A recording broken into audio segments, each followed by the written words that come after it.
Sampurasun.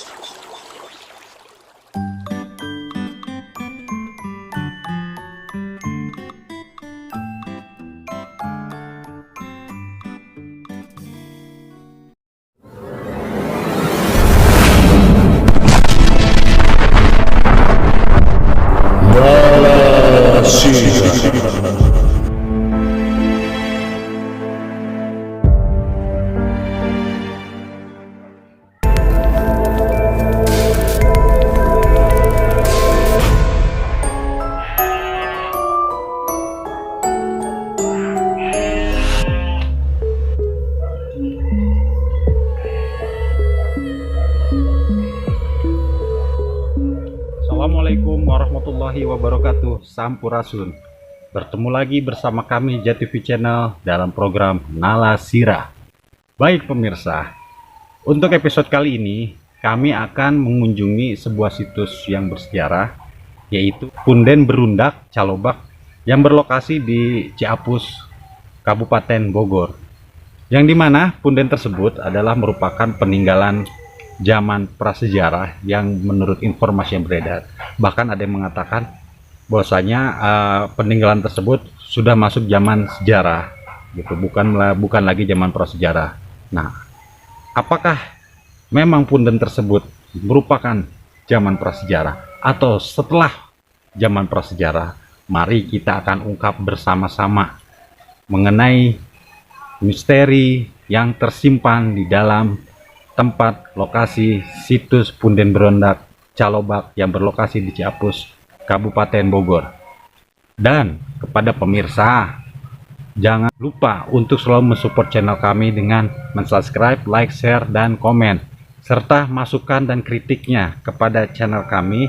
Dan apabila dari teman-teman semua mempunyai informasi tempat-tempat yang bersejarah, baik situs ataupun makam ataupun yang lainnya, silahkan di dalam kolom komentar sampaikan kepada kami, nanti bisa kami telusuri untuk kita ungkap sejarahnya. Oke, baik pemirsa, kita akan segera meluncur menuju situs Punden Berundak Calobak Ciapus Kabupaten Bogor.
Baik pemirsa, saat ini kami sudah berada dekat dengan lokasi Punden Berundak Calobak di Kabupaten Bogor, dan tim Nala Sirah diantar oleh juru peliharanya langsung.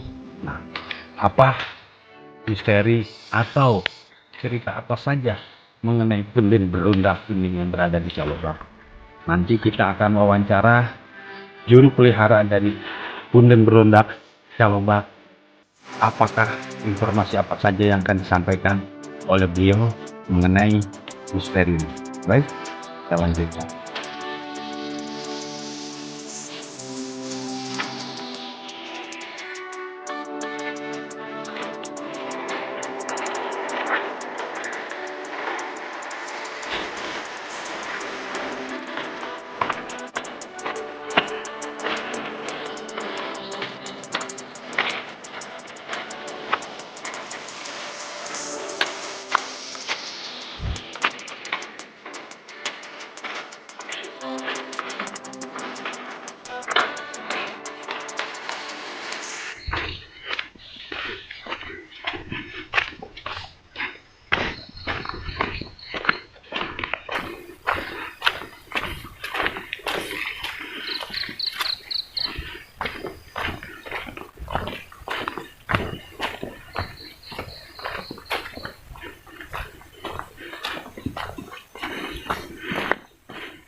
Baik, pemirsa, masih menuju situs Punden Berundak Calobak.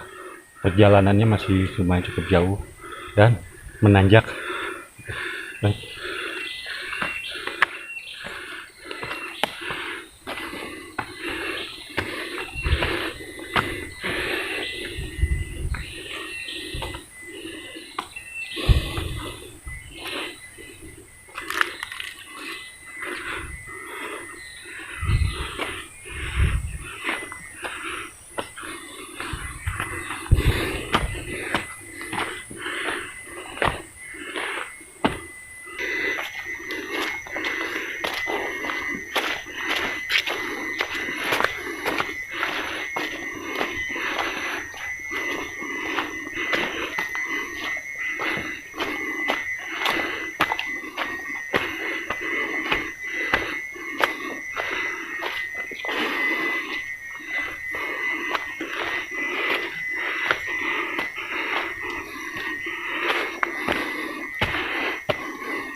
Hujan biasa mah lumayan ya Pak.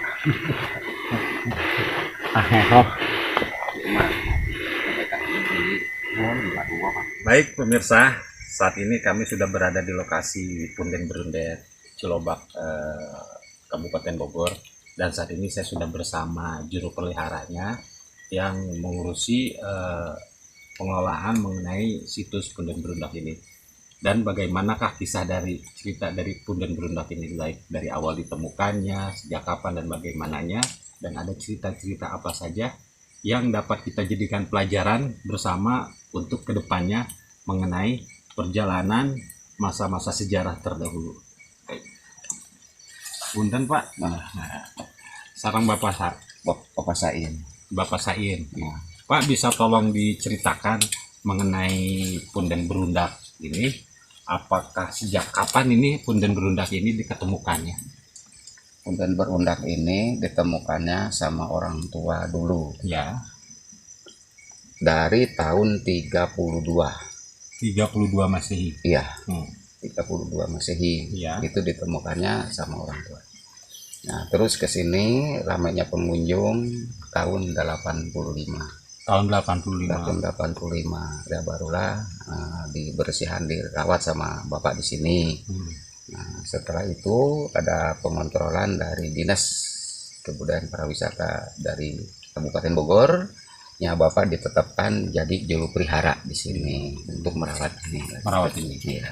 Oh, jadi bisa dikatakan bahwasanya punden ini ditemukannya semenjak tahun 32 Masehi oleh para leluhur itu, dan ketika telah diteliti oleh Dinas Pariwisata sekitar tahun 80-an ke atas, alhasil Bapak Sain ditetapkan untuk menjadi juru pelihara punden berundak ini karena beliaulah yang dari awal penerusnya untuk mengurusi dan mengelola situs punden berundak ini.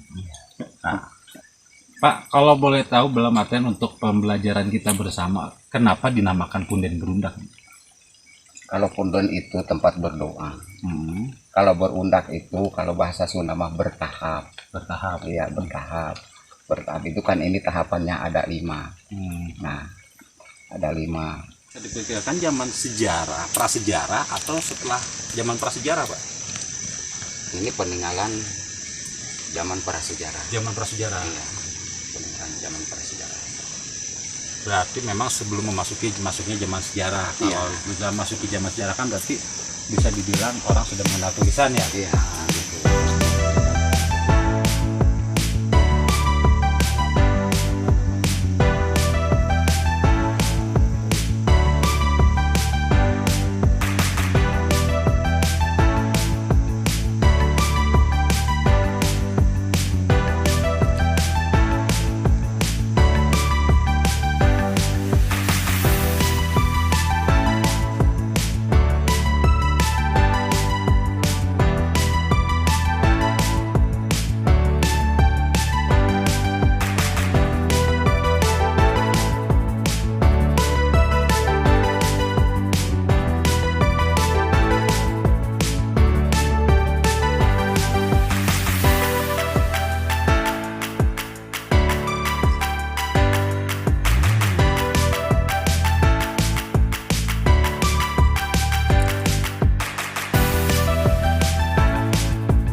Seperti itu. Nah, berarti bisa dikatakan menurut ceritanya itu bahwasanya ini memang punden berundak ini zamannya itu bisa diperkirakan zaman sejarah, prasejarah atau setelah zaman prasejarah, Pak? Ini peninggalan zaman prasejarah. Zaman prasejarah. Iya, peninggalan zaman prasejarah. Berarti memang sebelum masuknya zaman sejarah. Kalau Iya. sudah masuki zaman sejarah kan berarti bisa dibilang orang sudah mengenal tulisan ya. Iya. Nah, gitu itu. Nah, ini kan masuki zaman prasejarah. Nah, dalam selama Bapak mengurusi punden berundak ini, mungkin kan banyak dalam artian yang Bapak pelajari, baik dari cerita orang tua ataupun dalam artian dari riwayatnya. Kalau keterkaitannya dalam sejarah Nusantara ini kan kita memiliki banyak kerajaan nih Pak ya. Nah, Apakah Punden Berundak yang berlokasi di sini memang ada keterkaitan dengan kerajaan yang berada di Nusantara? Ada kaitannya kerajaan Salakanegara. Kerajaan Salakanegara. Dari Salakanegara. Jadi bisa dimungkinkan bahwasanya Punden Berundak Calobak ini adalah salah satu peninggalan dari kerajaan Salakanegara. Seperti itu. Jadi memang Salakanegara ini mungkin kerajaan tertua ya Pak ya. Tertua di Indonesia. Nah Bapak udah berapa lama untuk mengelola Punden Berundak ini Pak? Kalau dibilang lama, udah lama juga. Jadi sebelum berkeluarga juga udah merawat ini, tiga-tiganya ke sana. Suka ikut-ikut sama orang tua, bersih-bersih. Nah tahun 2010 baru ditetapkan jadi juru pelihara. Bahkan udah dapat SK dan sertifikat. Oh gitu. Iya. Kalau merawat mah dari dulu, dari belum keluarga juga udah merawat. Karena kalau nggak dirawat sama bapak, di sini nggak ada yang merawat, kasihan gitu loh. Makanya kalau Karuhun di sini, alhamdulillah semua masih apa namanya ya nggak memulai gitu, masih nggak memulai, menghormati lah, menghormati Karuhunnya semua yang ada di Gunung Salak. Karena kalau nggak ada Karuhun yang menjaga di Gunung Salak, ya nggak tahu lah kejadiannya gimana. Seperti itu. Jadi memang puasanya Bapak mengurus dan mengelola situs bersejarah ini memang dari semenjak muda, karena ya dalam artiannya memang ada rasa, dalam artian muncul dari hati nurani ya untuk mengelola apa namanya merawat situs ini gitu kan, yang dimana mengikut dengan orang tua, membersihkan dan sebagainya, sehingga tahun di 2010 ditetapkan ya oleh pemerintah Bapak sebagai juru pelihara dan turunlah SK-nya itu ya Bapak itu, sampai sekarang Bapak masih sebagai juru pelihara seperti itu. Nah, kalau untuk lebih jauhnya dari pihak dalam artiannya, apakah ada lagi penelitian lebih lanjut baik dari dalam negeri atau dari luar negeri yang datang ke sini Pak? Ada. Ada. Alhamdulillah dari orang bule. Udah ada dari luar negeri yang datang ke sini? Ada, tapi utusannya itu cuma satu orang. Katanya memang dia juga diutus sama opahnya katanya. Sama opahnya. Katanya coba kamu datang ke Gunung Salak. Itu di Gunung Salak itu ada tempat bersejarah atau keramat gitu. Kalau dulu kan keramat disebutnya itu. Nah, dia datang ke sini, coba masih ada apakah enggak, apa ada yang merawat apa tidak katanya. Dia juga belum tahu, nanya-nanya, alhamdulillah sampai ke rumah, oh ternyata ada yang merawatnya. Nah tahu tuh itu, tapi nggak ngebilangin dia apa kedepannya mau gimana nggak ngebilangin. Nah, tapi bapak sempat tanya, ini mau ada apa sih Pak gitu. Itu nanti aja, nanti juga tahu sendiri katanya gitu. Mungkin dia juga ada diusiain gitu. Yang penting dia tugasnya sama opahnya suruh dicari atau dikontrol ke keramat Gunung Salak. Zaman opahnya memang ini juga udah ada katanya gitu, tapi ada merawat apa enggak katanya gitu. Alhamdulillah sampai sekarang dirawat dah gitu, nggak bisa ditinggalin. Oh berarti emang sudah ada dari orang luar negeri ada datang ke sini yang dia diutus ya, diperintahkan oleh opahnya. Nah kalau boleh tahu nih Pak, dari negara, menyebutkan dari negara mananya Pak? Nggak tahu. Tapi orang Belanda itu. Orang Belanda. Oh, dalam artian bisa dia, dalam artian kemungkinannya ini orang Belanda atau memang dia bilang bahwasanya dia orang Belanda? Dia orang Belanda. Orang Belanda. Oh, berarti memang bahwasanya sudah ada utusan dari Belanda, negara Belanda, opahnya yang memerintahkan untuk datang ke sini. Karena opahnya sebelumnya mengetahui di sini ada situs bersejarah dan diperintahkanlah bahwasanya masih adakah yang merawat tempat bersejarah ini. Alhasil alhamdulillah bahwasanya ketika datang ke sini ya memang tempat ini masih terawat dengan baik kan oleh Pak Sair kan, seperti itu. Nah, kalau dalam artiannya kalau untuk dari dalam negeri sendiri Pak, sudahkah banyak kunjungan-kunjungan ke sini yang untuk menelisik mengenai informasi sejarah dari Punden Berundak ini? Kalau dari luar negeri belum. Kalau dari dalam negeri, belum Pak. Kalau dari Belum. Dan luar negeri, dalam negeri belum. Cuman yang tadi dibilangin utusan aja. Gitu. utusan aja. Jadi kalau misalkan untuk menelisik lebih jauh lagi memang belum ya. Gitu. Nah, kalau untuk lokasinya sendiri ini luasnya kira-kira berapa hektar? Ini kalau ini kalau ininya situsnya ini 4x5 kalau nggak salah. 4x5 kalau luasnya areal 10 kali 10 10 kali 10 ya luasnya ya. Yang pasti bahwasanya di sini adalah situs tempat bersejarah Punden Berundak. Nah, selain daripada itu Pak, di sekitar lokasi sini apakah memang ada makam keramat ataukah tidak Pak? Ya, kalau dibilang makam keramat ya ini sebenarnya. Sebetulnya ini. Nah, soalnya kan dari dulu ini dibilangnya penjarahan pasir karamat. Pasir itu luhur bahasa Sunda. Keramat itu ini keramatnya. Kalau dibilang keramat itu karomah. Oh, karomah. Jadi karomah para leluhur di sini. Gitu. Makanya kalau ada orang datang berdoa kepada Allah, maksud dan tujuannya supaya dikabul, dan karomah barokahnya dari karuhun di sini. Bukan minta rezeki, bukan minta apa ke karuhun di sini, tapi minta karomah dan barokah. Makanya disebutnya karamat. Karamat itu karomah. Iya. Jadi bisa diulang bahwasanya bisa dikatakan berupa makam juga. Iya. Seperti itu. Cuma belum diketahui makamnya siapanya Pak ya. Nah, kalau ini ada. Mulai ini makam siapa? Ini karamat Uyut Esi. Uyut Esi. Iya ini. Karamat Uyut Esi. Oh, makam karamat Uyut Esi. Iya. Itu apa namanya Pak? Tahun di berapa Pak beliau ini, Uyut Esi ini?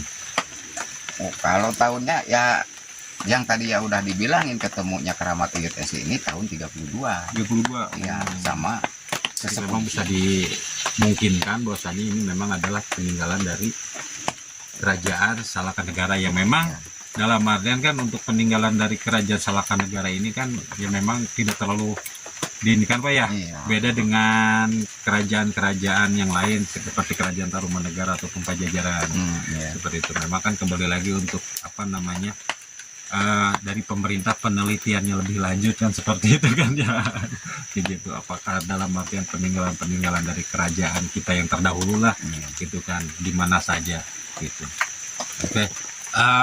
Untuk lebih lanjutnya Pak, kalau untuk Punden Berundak ini apakah memang dahulunya sempat dipergunakankah oleh kerajaan yang begitu tersohor di Bogor ini, yaitu kerajaan Pajajaran Pak?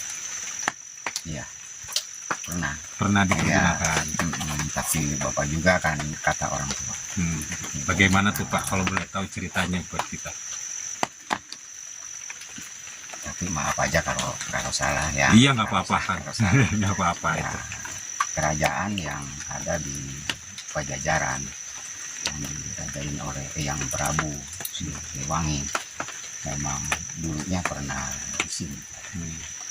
Itu tahu, yang nggak tahu apa sebelumnya ada ini atau sesudahnya. Pokoknya yang Prabu Siliwangi itu pernah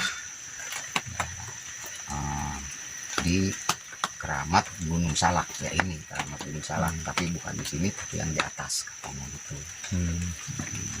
Jadi yang Prabu Siliwangi memang pernah Ya, singgah di sini, cuma di Keramat Gunung Salak, bukan yang di sini, cuma yang ada di atas. yang di atas itu yang ketiga. Yang ketiga. Dari cerita, kalau boleh tahu ini Pak, mungkin kan ini kan apa namanya cerita legenda ya, cerita dari orang tua. Kalau boleh tahu dalam keperluan apa yang Prabu Siliwangi gitu Pak? Oh, itu keperluannya dia mungkin bersemedi di sini tapi dia mendoa kepada Allah untuk menitipkan semua peninggalan para sejarah yang ada di Gunung Salak ini, sama jiwa penerusnya suruh dirawat. Nah, karena yang di Kebun Raya juga kan nggak ada itunya ya, kerajaan Pajajaran nggak ada bekasnya gitu.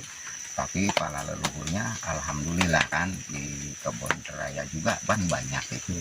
Cuma beda, kerajaan Pajajaran sama kerajaan lain itu tidak ada bekasnya gitu. Nah, beliau kesini yang menitipkan, mendoa kepada Allah supaya untuk masa depan ini ada yang meneruskan, ada yang merawat, sama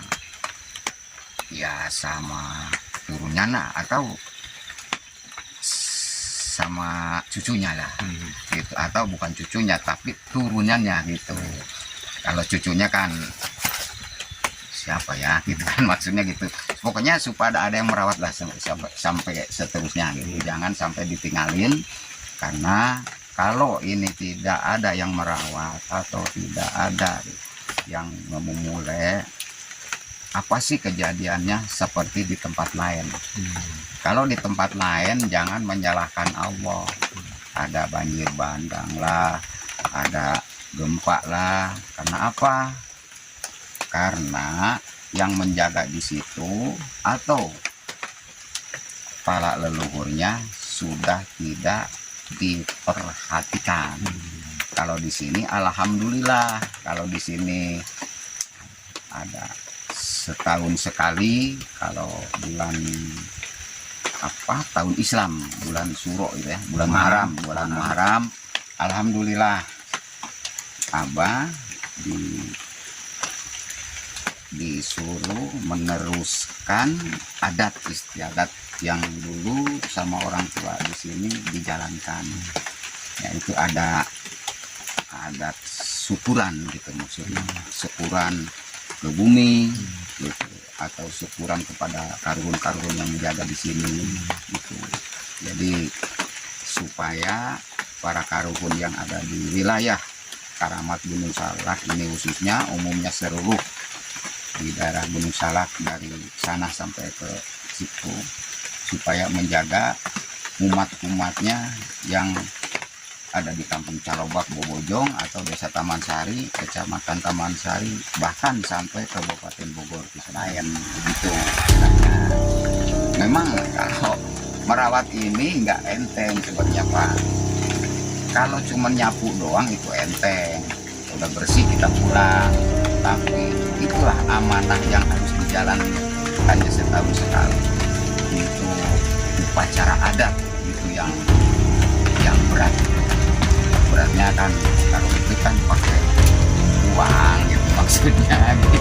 Jadi memang untuk setiap setahun sekali itu masih dilaksanakan upacara adat di sini, yang memang dalam pengertiannya itu yang masih dijaga oleh Bapak di sini untuk meneruskan tradisi-tradisi yang pernah dijalankan oleh para leluhur. Iya, seperti itu. Jadi memang bahwasanya tempat ini ada keterkaitan dengan kerajaan yang begitu tersohor di Bogor, yaitu kerajaan Pajajaran, yang dimana memang pernah disinggahi oleh Eyang Prabu Siliwangi ke sini, ya dimana ya beliau mempunyai maksud dan tujuan yang baik buat tempat ini harus bisa dijaga, dirawat oleh generasi penerus ke depannya. Ya. Dan alhamdulillah sampai sekarang pun tempat ini masih terjaga dan terawat dengan baik. Berarti bahwasanya beliau terdahulu masih memikirkan masa depan ke depannya gitu. Ya tentunya kita sebagai generasi muda harus bisa menjaga dan merawat pun tempat-tempat bersejarah dimanapun berada. Dan kita pun bisa untuk selalu berpikir ke depannya apa yang akan kita tinggalkan untuk anak cucu kita. Mungkin Pak, saya terima kasih banyak atas wawancaranya. Kalau misalkan nggak keberatan, boleh kita ngelihat ke tempat-tempat yang lain. Tapi mungkin cuma saja. Baik, makasih banyak Kak Said.